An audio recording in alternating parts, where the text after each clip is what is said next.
So I was listening to Dragon Talk recently, which is the official Dungeons & Dragons podcast, and they had Jeremy Crawford on for sage advice. Or, as I like to call him, the other Jeremy. Full disclosure, I'm kind of obsessed with Jeremy Crawford. He's kind of my hero. He's intelligent and funny. He rocks a faux hawk way better than I could. And he's a lead designer for Dungeons & Dragons. He's a Jeremy that's made it all the way to the top. Anyway, other Jeremy is talking, which means I'm listening, and he's talking about his homebrew setting and a homebrew monster he made for it, and they're cool and evocative and unique, and I think to myself, that's what my next video should be on. Homebrew. Homebrew is as much a part of D&D's history as the eponymous dragons. Homebrew is custom rules and options that you create for yourself at the table. Rules like critical fumble tables, or crafting systems for potions, and options like special subclasses, or spells, or fighting styles. Now, it might seem like options and rules are different things, but really the same guidelines apply to both. In fact, when you think about it, options are just a special kind of rule. The whole thing's made up of rules. Even the rules are made up of rules.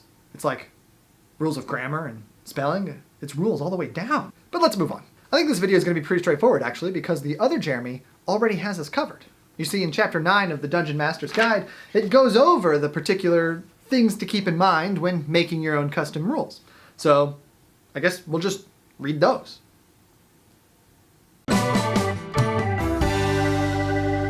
Okay, let's see here. We got, before you add a new rule to your campaign, ask yourself 2 questions. Will the rule improve the game? Will my players like it?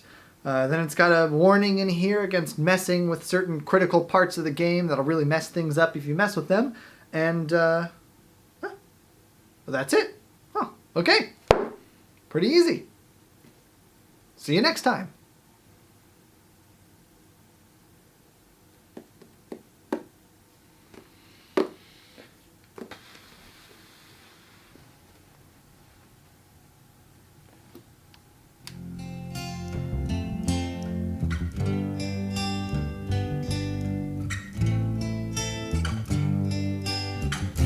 But we can get more in-depth than that. I can think of like 5 things off the top of my head I could tell you. Oh, so that's what I'll do. 5 things to keep in mind when making good homebrew. Number 1, ask yourself why.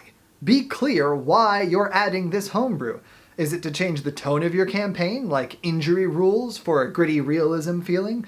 Or maybe the character of the campaign, like adding in technology or spells that don't exist in normal D&D? Or maybe you just want to make a new monster that will surprise and delight your players. Sometimes you're making homebrew to satisfy something that your players desperately want at the table. Like when you're DMing for your 9-year-old nephew and his friends, and they keep cutting down trees to make wooden ladders and improvised ramps. You might want to make some kind of swift crafting system. I would recommend it. So ask yourself why and be specific in the answer to yourself, so that when you've got your homebrew done and it's at the table, you can look at it and go, okay, is this actually doing what I wanted it to do in the first place? Being specific in why you're making a homebrew will keep your brew from being aimless or going astray. Number 2, steal what you can. Especially when you're making new class options and features for your players. Steal as many rules and elements from elsewhere in the game as you can to put your thing together. Are you making a monster? Well, just crack open that monster manual, take a look through there for traits and abilities that you want, throw them up, put them on your guy. Just... Number 3, use player input. This is a game for everyone at your table. And not everyone is going to think the same things are as cool as you. So you gotta make sure you have everyone's buy-in before you change the rules for everyone. It's like if you went to a party and you ordered pizza for the whole party, but then decided yourself you were gonna order pineapple on all that pizza. I'm not saying that pineapple is bad. It's just the kind of thing you want to talk to people first to see if they want it. Because people care about that kind of thing. Number 4, change it. Don't be afraid to live and let learn. You are allowed to change and tweak your homebrew at the table as you see fit, and even abandon it entirely if it's not working. Keep in mind that the larger your rules and options are, the more changes you're going to have to do to refine your homebrew. And number 5, purposefully last, is balance. If you go online for advice for homebrew, you're going to see that most of the conversation about homebrew revolves around whether any particular brew is balanced. Concern for balance is, on the whole, overblown. You're going to find dozens of communities online who would be happy to take a look at your subclass or class feature and tell you whether or not it's balanced.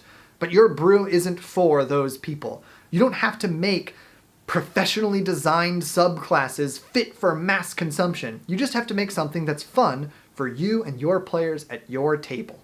As long as, when you're using your homebrew, no one at your table feels outclassed, outshined, or unchallenged, then you're fine. As we learned earlier, the DMG goes over the big rules you shouldn't mess with to avoid things going wild. And then if you're making your own subclass, or maybe even your own class, Wizards of the Coast does have an Unearthed Arcana article from a while ago, I'll link it in the description, that goes over the guidelines for creating new subclasses, and insights into those designs. I wouldn't worry too much beyond that, especially if you're open and communicative with your players, and you're willing to change your vision to better match why you were creating the homebrew in the first place. There's no need to run it by a subreddit first. You can leave us nerds to argue amongst ourselves. So there you have it. 5 tips to make homebrew that would make Jeremy Crawford proud. There's definitely room to go further into the weeds of design for homebrew and balance, but we're sort of out of time here. So until then, see you next time.